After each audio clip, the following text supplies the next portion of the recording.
Channel friends. आज हम पढ़ रहे हैं पर्वत से संबंधित प्रश्न। ये तीसरा वीडियो है इस टॉपिक से और ये जो टॉपिक है ये स्टेट के सिलेबस में है दिया हुआ और जितने भी टॉपिक स्टेट के सिलेबस में दिए हैं सभी बहुत इंपॉर्टेंट है क्योंकि सभी से क्वेश्चन आना ही आना है। इसलिए वीडियो में भी आपने पर्वत से संबंधित प्रश्नों को पढ़ा है, लगभग 20 से 21 क्वेश्चन शायद उसमें हैं इस वीडियो में। और उससे पहले भी आपने डिटेल से थ्योरी पढ़ी है, आपने पर्वत से रिलेटेड हिमालय पर्वत के भाग देखे। तो आपका पर्वत से संबंधित जो प्रश्न है बहुत इंपॉर्टेंट प्रश्न है और वो आज के वीडियो में भी आपको बहुत ज़्यादा इंपॉर्टेंट प्रश्न देखने को मिलेंगे और एक एक क्वेश्चन बहुत इंपॉर्टेंट है। कोई भी क्वेश्चन स्किप ना करें, कोई भी क्वेश्चन मिस ना करें। हो सकता है आप जो क्वेश्चन मिस करें, स्किप करें, वही क्वेश्चन एग्जाम्स में आपके सामने हो फिर, इसलिए कोई भी क्वेश्चन स्किप ना करें। वीडियो को एंड तक ज़रूर देखें, बहुत इंपॉर्टेंट टॉपिक है। जो स्टेट के सिलेबस में टॉपिक दिए हैं उन सभी टॉपिक पर वीडियो आने हैं आपके और सभी चीज़ें बहुत डिटेल में अच्छे से पढ़िए क्योंकि एग्ज़ाम्स में अभी बहुत ज़्यादा टाइम है। तो चलिए वीडियो स्टार्ट करते हैं। उससे पहले हमारे चैनल पर नए हैं तो चैनल को सब्सक्राइब कर दीजिए, साथ ही बेल आइकन को प्रेस करके ऑल पर क्लिक ज़रूर कर दीजिए। चलिए स्टार्ट करते हैं वीडियो। पहला क्वेश्चन है, छोटा नागपुर पठार की सबसे ऊंची पर्वत चोटी है कौन सी है? धूपगढ़ है, पंचमढ़ी है, पारसनाथ है, यहाँ महाबलेश्वर है। कौन सी है? छोटा नागपुर पठार आपने पढ़ा होगा, नहीं पढ़ा है पठार अगर तो इसके लिए पठार वाला जब टॉपिक स्टार्ट होगा तो आप उसमें पढ़ेंगे। छोटा नागपुर पठार की सबसे ऊंची पर्वत चोटी कौन सी है? धूपगढ़ है, पंचमढ़ी है, पारसनाथ है या फिर महाबलेश्वर है। तो छोटा नागपुर पठार की सबसे ऊंची जो पर्वत चोटी है वो है पारसनाथ। ठीक है, पारसनाथ है छोटा नागपुर पठार की सबसे ऊंची पर्वत चोटी, पारसनाथ है, इसको ध्यान रखें। नेक्स्ट क्वेश्चन देखते हैं। धूपगढ़ जो चोटी है वो स्थित है, जैसे कि अभी आपने इस क्वेश्चन में देखिए छोटा नागपुर पठार की सबसे ऊंची पर्वत चोटी है तो ऑप्शन में धूपगढ़ भी आपने देखा। तो ये धूपगढ़ क्या है ये देखिए आप। धूपगढ़ जो चोटी है वो किस में स्थित है? मैकाल रेंज में, सतपुड़ा रेंज में, विंध्य रेंज में या इनमें से कोई नहीं। तो जो धूपगढ़ चोटी है वो सतपुड़ा रेंज में स्थित है। ठीक है, धूपगढ़ चोटी जो है वो सतपुड़ा रेंज में स्थित है, इसको ध्यान रखें। सतपुड़ा रेंज में धूपगढ़ चोटी है। नेक्स्ट क्वेश्चन देखते हैं। कोडाइकनाल किस पर्वत श्रृंखला पर स्थित है? कोडाइकनाल जो है वो किस पर्वत श्रृंखला पर स्थित है? ये भी एक पर्वत चोटी है और कोडाइकनाल जो है ये किस पर्वत श्रृंखला पर स्थित है? नीलगिरी, पालनी, विंध्य या कोई नहीं। तो इनमें से किस पर्वत श्रृंखला पर स्थित है ये कोडाइकनाल? ये किस पर्वत श्रृंखला पर स्थित है? तो ये है पालनी पर। जो पालनी पर्वत श्रृंखला है उस पर कोडाइकनाल जो है ये इसकी चोटी है और इसी पर ये स्थित है। एक एक क्वेश्चन बहुत ज़्यादा इम्पॉर्टेंट है आपके लिए, हर क्वेश्चन को बहुत अच्छे से तैयार करें आप। तो कोडाइकनाल जो है ये पालनी पर्वत श्रृंखला पर स्थित है।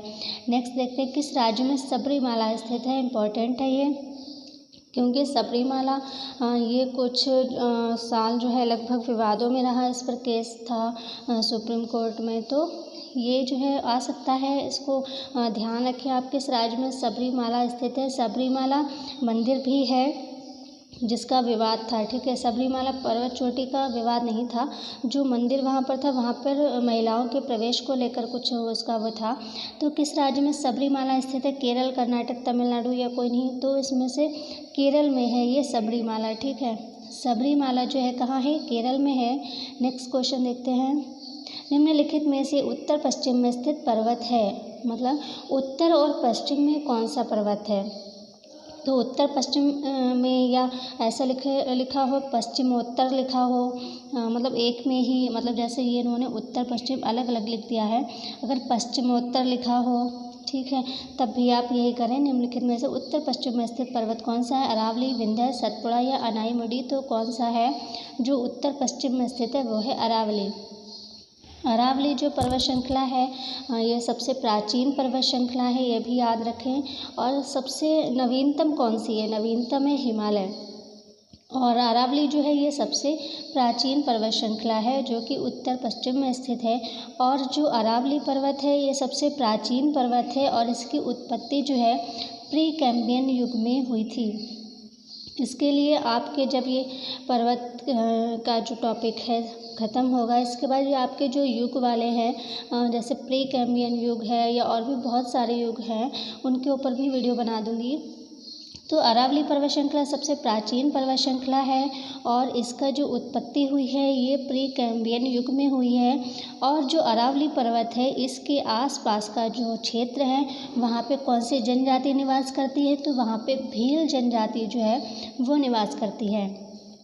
एक एक टॉपिक को आप उसके बारे में बहुत सारी जानकारी लीजिए, क्योंकि हो सकता है आपको उससे रिलेटेड कुछ और, मान लीजिए ये पूछ लें कि जो अरावली पर्वत श्रृंखला है ये सबसे प्राचीन पर्वत श्रृंखला है, तो इस पर्वत श्रृंखला की उत्पत्ति किस युग में हुई थी या किस काल में हुई थी, किस महाकल्प में हुई थी, ये पूछा जा सकता है। तो अरावली जो पर्वत श्रृंखला है इसकी उत्पत्ति प्री कैम्ब्रियन युग में हुई थी, ध्यान रखें। और इस जो अरावली पर्वत श्रृंखला इसके आसपास जो है भील जनजाति जो है निवास करती है। चलिए नेक्स्ट देखते हैं। सह्याद्री क्षेत्र के नाम से किसे जाना जाता है, पूर्वी घाट, पश्चिमी घाट, शिवलिक या हिंदू कुश। तो सह्याद्री के नाम से किसे जाना जाता है, पश्चिमी घाट को जाना जाता है। सह्याद्री मतलब सह्याद्री लिखा हो या पश्चिमी घाट लिखा हो एक ही बात है। किसी भी क्वेश्चन में सह्याद्री के बारे में क्वेश्चन किया गया हो, समझ लीजिए वो पश्चिमी घाट के बारे में क्वेश्चन किया गया है, क्योंकि सह्याद्री घाट पश्चिमी घाट को कहते हैं। ठीक है, नेक्स्ट देखते हैं। गुरु शिखर चोटी किस राज्य में स्थित है। जैसे कि पिछले वीडियो में भी इसके बारे में बताया है कि गुरु शिखर चोटी किस राज्य में स्थित है, गुजरात, राजस्थान, महाराष्ट्र या उत्तराखंड में। तो गुरु शिखर जो चोटी है वो राजस्थान में स्थित है। ठीक है, गुरु शिखर चोटी कहाँ स्थित है, राजस्थान में स्थित है। और गुरु शिखर जो है अरावली पर्वतमाला की सबसे ऊंची चोटी है। जैसे कि जो अभी ऊपर हमने पढ़ा अरावली, जो हमने अभी ऊपर अरावली पढ़ा जिसकी उत्पत्ति प्री कैम्ब्रियन युग में हुई है और जो सबसे प्राचीन पर्वत श्रृंखला है अरावली, तो गुरु शिखर क्या है, अरावली जो पर्वत श्रृंखला उसकी सबसे ऊंची चोटी है।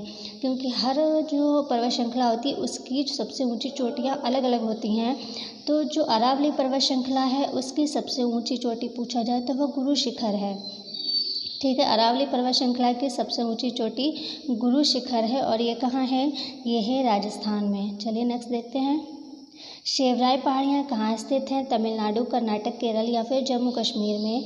तो शेवराय जो पहाड़ियाँ हैं, शेवराय को ध्यान रखें, शेवराय पहाड़ियाँ जो हैं ये कहाँ स्थित हैं, ये तमिलनाडु में स्थित है। कहाँ, तमिलनाडु में स्थित हैं शेवराय पहाड़ियाँ, तमिलनाडु में स्थित है। नेक्स्ट देखते हैं।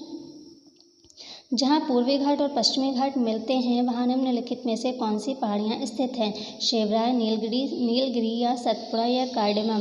तो कौन सी पहाड़ियाँ हैं जो पूर्वी घाट पश्चिमी घाट जहाँ मिलते हैं वहाँ पर हैं, कौन सी पहाड़ियाँ हैं जहाँ पर मतलब पूर्वी घाट पश्चिमी घाट जहाँ पर मिलते हैं उस जगह पर कौन सी पहाड़ियाँ हैं, वह है नीलगिरी की पहाड़ियाँ। ठीक है, नीलगिरी की पहाड़ियाँ हैं वहाँ पर जहाँ पर पूर्वी घाट और पश्चिमी घाट मिलते हैं, वहाँ पर है नीलगिरी की पहाड़ियाँ। नेक्स्ट देखते हैं। नर्मदा एवं ताप्ती नदियों के मध्य स्थित है कौन सी पहाड़ियाँ जो है, जो नर्मदा नदी और ताप्ती नदी हैं उन दोनों नदियों के मध्य में कौन सी जो वो पहाड़ियाँ हैं, कौन सी पहाड़ियाँ नर्मदा और ताप्ती नदियों के मध्य स्थित है, सतपुड़ा, राजमहल, विंध्य या अरावली। कौन सी पहाड़ियाँ नर्मदा और ताप्ती के मध्य में है यानी बीच में है, वो है सतपुड़ा पहाड़ियाँ। ये सतपुड़ा पहाड़ियाँ जो हैं ये नर्मदा और ताप्ती नदियों के मध्य है। आपने जो नदियों वाला वीडियो देखा होगा, टॉपिक देखे होंगे, नर्मदा नदी, ताप्ती नदी, जो इसमें पढ़ी है तो आपने अगर वहाँ देखा तो आपको पता होगा। नर्मदा और ताप्ती नदियों के मध्य कौन सी पहाड़ियाँ हैं, सतपुड़ा पहाड़ियाँ हैं, इसको ध्यान रखें। नेक्स्ट देखते हैं। अंडमान और निकोबार जो द्वीप समूह है उसमें सबसे अधिक ऊंचाई वाली चोटी कौन सी है, यानी अंडमान निकोबार जो द्वीप समूह है उसकी सबसे ऊंची चोटी कौन सी है या उसका सबसे ऊंचा पॉइंट कौन सा है या सबसे ऊंचा स्थान कहाँ पर है, कौन सा है, तो ये पूछा जा सकता है। तो अंडमान निकोबार द्वीप समूह की सबसे अधिक ऊंची चोटी कौन सी है, माउंट कोयल, सैडल पीक, माउंट दियावालो या कोई नहीं। तो इनमें से है सैडल पीक, क्योंकि सैडल पीक जो है ये सबसे ऊंचा पॉइंट है, अंडमान निकोबार द्वीप समूह का सबसे ऊंचा पॉइंट है और ये सबसे ऊंची चोटी है कहाँ की, अंडमान निकोबार द्वीप समूह जो है उसकी सबसे अधिक ऊंचाई वाली चोटी है कौन सी, सैडल पीक। इसको ध्यान रखें, सैडल पीक अंडमान निकोबार की सबसे ऊंची चोटी है। नेक्स्ट, हिमालय की सबसे पूर्वी चोटी कौन सी है, हिमालय की सबसे पूर्वी चोटी कौन सी है, अन्नपूर्णा, कंचनजंगा, बरवा या एवरेस्ट। तो जो सबसे पूर्वी चोटी हिमालय जो पर्वत है उसकी सबसे पूर्वी चोटी यानी पूर्व साइड में आप हिमालय पर्वत को देखें तो पूरा पश्चिम किधर होता है, उत्तर किधर होता है, ये तो आपको पता ही है। तो पूर्वी साइड में सबसे पूर्वी चोटी कौन सी है? अन्नपूर्णा, कंचनजंगा या नमचा बरवा या एवरेस्ट? तो सबसे पूर्वी है नमचा बरवा, ये सबसे पूर्वी चोटी। और ये कहाँ पर है? ये तिब्बत में है और असम में भी है। ठीक है, ये जो पूर्वी चोटी है कौन सी? नमचा बरवा। ये हिमालय की सबसे पूर्वी चोटी है नमचा बरवा और ये तिब्बत में है और असम में भी पड़ती है। ठीक है, अगर कभी आ जाता है नमचा बरवा इनमें से कहाँ है, ऑप्शन आते हैं, तो अगर तिब्बत दिया है तो तिब्बत करें क्योंकि ये नमचा बरवा तिब्बत में ही है।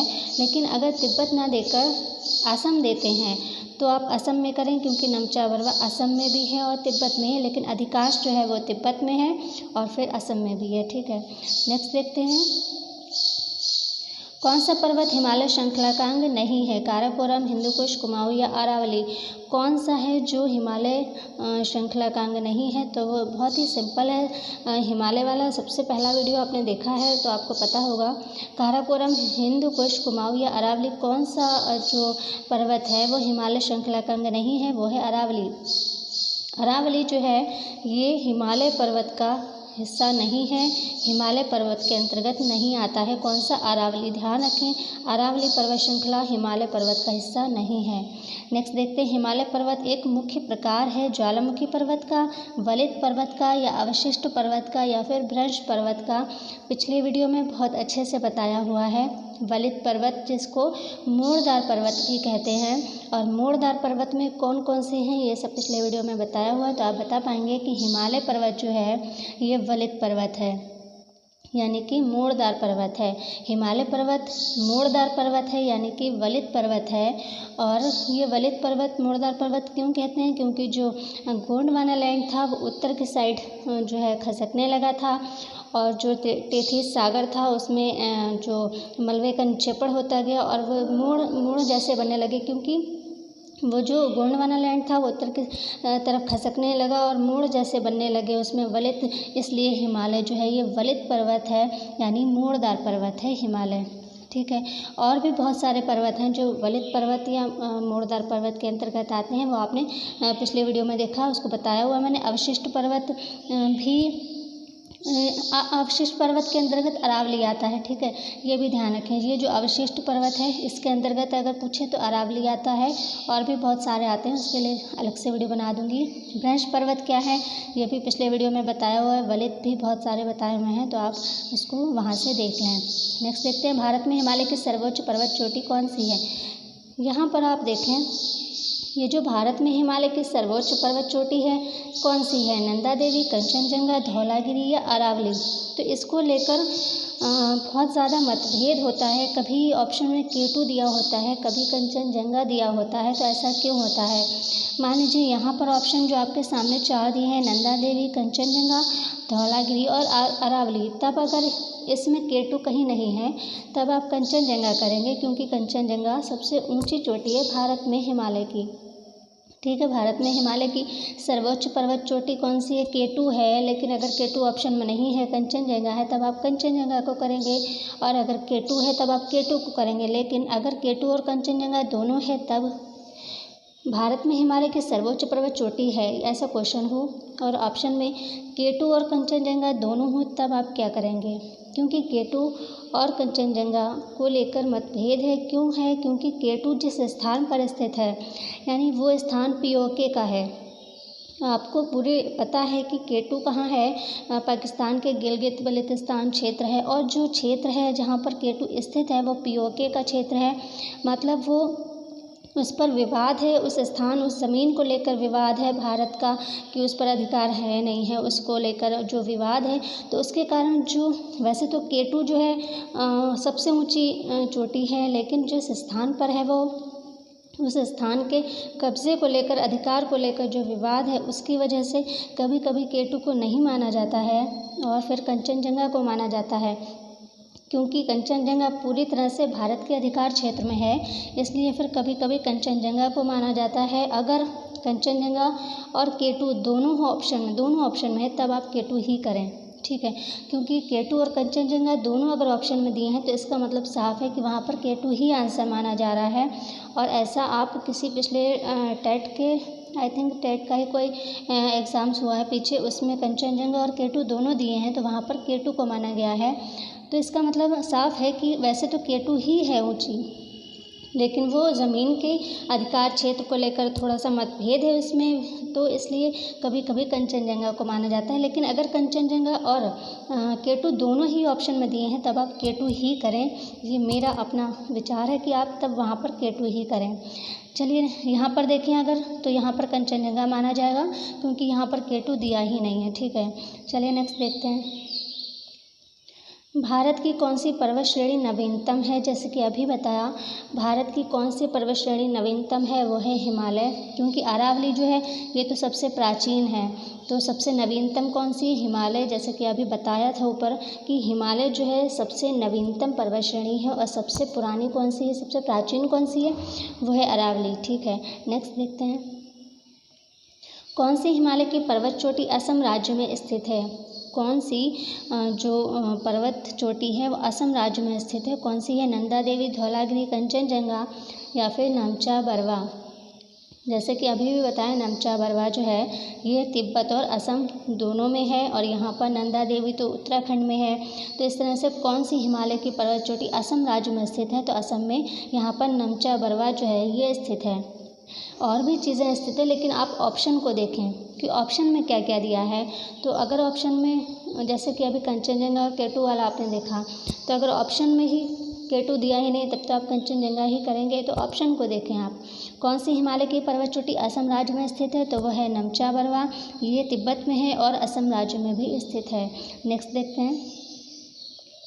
हिमालय की उत्पत्ति किस भू सन्नति से हुई है? तो शिवलिक, गोदावरी, प्रशांत महासागर या फिर टेथिस सागर किससे हुई है? हिमालय की उत्पत्ति किस भू सन्नति से हुई है? सभी को पता होगा, टेथिस सागर से हुई है। टेथिस सागर में जो मलबा था उसके निक्षेपण से धीरे धीरे कालांतर में वो ऊंचा होता रहा और जो है अब वहाँ पर क्या है, हिमालय का, पहले क्या था, टेथिस सागर था और अब वहाँ पर क्या है, हिमालय है। और क्योंकि गोंडवाना लैंड जो था धीरे धीरे उत्तर की ओर खिसकता गया और जो है वहाँ पर क्या हुआ, उत्पत्ति हिमालय की। लाल एशिया, गोंडवाना लैंड, ये सब क्या है, आप महाद्वीप वाला वीडियो देखें, उसमें सब कुछ बताया हुआ है। तो टेथिस सागर इसका सही आंसर होगा। नेक्स्ट देखते हैं। बद्रीनाथ स्थित है, कहाँ स्थित है? आपने सबसे पहला हिमालय वाला वीडियो देखा होगा तो आप इसका आंसर कर पाएंगे। बद्रीनाथ कहाँ स्थित है? कुमायूं हिमालय में, लघु हिमालय में, असम हिमालय में या इनमें से कोई नहीं? तो बद्रीनाथ कहाँ स्थित है? कुमाऊं हिमालय में स्थित है। बद्रीनाथ कुमाऊं हिमालय के जो आपने प्रादेशिक भाग पढ़े हैं तो उसमें कुमाऊं हिमालय जो है उसमें बद्रीनाथ स्थित है। नेक्स्ट देखें। हिमालय में हिम रेखा निम्न में से किसके बीच में है? मतलब जो आपको ये मीटर में लंबाई दी हुई है और हिमालय की जो हिम रेखा है, यानी जहाँ से हिम रेखा एक पट्टी जैसी मानी जा रही है, तो वहाँ पे हिमालय में हिम रेखा निम्न के बीच स्थित है। किस लंबाई के बीच में स्थित है? 5400 से 6000 मीटर पूर्व में, 4000 से 5800 मीटर पश्चिम में या फिर 4500 से 6000 मीटर पश्चिम में या इनमें से कोई नहीं? तो इसका आंसर होगा 4500 से 6000 मीटर पश्चिम में। ठीक है, इसका आंसर है 4500 से 6000 मीटर पश्चिम में हिमालय की हिम रेखा स्थित है। यानी हिमालय जो पर्वत है उसकी हिम रेखा जो है वो किसके बीच में, यानी 4500 से 6000 के बीच में है। कहाँ? पश्चिम साइड में। ठीक है, हिमालय के पश्चिम में, मतलब हिमालय पर्वत के पश्चिम में जो है 4500 से 6000 मीटर के बीच में है। किस साइड में? पश्चिम साइड में हिमालय की हिम रेखा। इसको ध्यान रखें, 4500 से 6000 मीटर पश्चिम में। नेक्स्ट है, काराकोरम पर्वत श्रेणी का पूर्व नाम क्या है? इम्पोर्टेंट है ये। काराकोरम जो पर्वत श्रेणी है जिसमें K2 है यानी गॉडविन ऑस्टिन है, तो वो काराकोरम जो पर्वत श्रेणी है उसका प्राचीन नाम क्या है, यानी पूर्व नाम क्या है उसका? गॉडविन ऑस्टिन, कृष्णागिरी, सागरमाथा या फिर चौमोलंगमा। तो क्या है काराकोरम का पूर्व नाम? वो है कृष्णागिरी। ठीक है। कृष्णागिरी जो है काराकोरम का पूर्व नाम है, यानी प्राचीन नाम है कृष्णागिरी, और ये संस्कृत में कहा जाता था काराकोरम को कृष्णागिरी। सागरमाथा हिमालय को कहते हैं नेपाल में, चोमोलंगमा चीन में कहते हैं हिमालय को, ये दोनों ही हिमालय के नाम हैं। सागरमाथा नेपाल में कहते हैं, चोमोलंगमा जो है चीन में कहते हैं, और गॉडविन ऑस्टिन तो K2 है, तो क्या बचा कृष्णागिरी, और यही ऑप्शन सही है। कृष्णागिरी काराकोरम पर्वतश्रेणी का पूर्व नाम है क्या, कृष्णागिरी। तो आज की वीडियो में हमने 20 या 21 क्वेश्चन को लिया है और सभी बहुत ज़्यादा इम्पॉर्टेंट हैं। जो पठार सबसे पहला क्वेश्चन था पठार वाला, तो जब पर्वत का ये टॉपिक ख़त्म होगा तब आपका जो है पठार स्टार्ट करेंगे। जैसे कि आपने सबसे ऊपर पढ़ा था छोटा नागपुर पठार, जो कि पूर्वी भारत में है। छोटा नागपुर का जो पठार है वो पूर्वी भारत में है। इतना मतलब अभी इस वीडियो में जो क्वेश्चन आया था तो उसको जो है थोड़ा सा आप जान लें सॉरी। तो इस वीडियो में आपने जो जो चीज़ें पढ़ी हैं उसको तो एटलीस्ट जान ही लें आप, इसके लिए अलग से भी वीडियो आएगा। लेकिन छोटा नागपुर पठार जैसे कि इसमें क्वेश्चन आया था तो आप उसको ऊपर ही मुझे बता देना चाहिए था, लेकिन मुझे ध्यान नहीं रहा। चलो, छोटा नागपुर पठार जो है वो पूर्वी भारत में है, ठीक है, ये ध्यान रखें आप। ये क्वेश्चन भी देख लें आप, सबसे ऊपर होगा।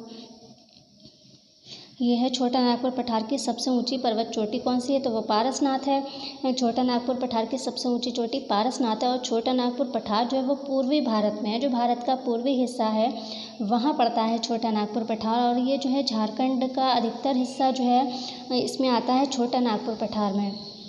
छोटा नागपुर पठार में जो झारखंड है उसका अधिकतर हिस्सा आता है, और बिहार, पश्चिम बंगाल है, छत्तीसगढ़ है, इसके जो है कुछ कुछ हिस्से आते हैं इसमें छोटा नागपुर पठार में, ठीक है। बिहार, पश्चिम बंगाल, छत्तीसगढ़ के कुछ हिस्से आते हैं छोटा नागपुर पठार में, लेकिन झारखंड का जो है अधिकतर हिस्सा इसमें आता है छोटा नागपुर पठार में। और जो धूपगढ़ चोटी कहाँ स्थित है, सतपुड़ा रेंज में स्थित है, और ये जो है पंचमढ़ी में स्थित है। जो पंचमढ़ी आपने नाम सुना होगा पंचमढ़ी का, तो धूपगढ़ जो ये चोटी है, ये धूपगढ़ ये जो है पंचमढ़ी में स्थित है, और ये मध्य प्रदेश के सबसे ऊंची चोटी है। एक बात ये भी जान लें आप यहाँ पर कि धूपगढ़ जो है ये सतपुड़ा रेंज में स्थित है, ठीक है। सतपुड़ा रेंज में ये स्थित है। रेंज की बात पूछें तो सतपुड़ा रेंज में स्थित है। और ये वैसे पूछें अगर ऑप्शन में पंचमढ़ी है तो पंचमढ़ी करें, क्योंकि ये जो धूपगढ़ है ये पंचमढ़ी में स्थित है और मध्य प्रदेश की सबसे ऊंची चोटी है, ठीक है। यहाँ से एक एक चीज़ें बिल्कुल आप जो चीज़ें क्वेश्चन मान लीजिए आ रहा है उनके बारे में तो एटलीस्ट जान ही लें। पूरा वीडियो अलग से भी इसके आ जाएंगे, लेकिन यहाँ पर जो जो चीज़ें आ रही हैं वो ज़रूर जान लें। धूपगढ़ जो है मध्य प्रदेश की सबसे ऊँची चोटी है। तो आज के वीडियो में फ़िलहाल बस इतना ही। वीडियो अच्छा लगा हो लाइक ज़रूर कर दीजिएगा। मिलते हैं अगले वीडियो में, तब तक के लिए take care and bye bye.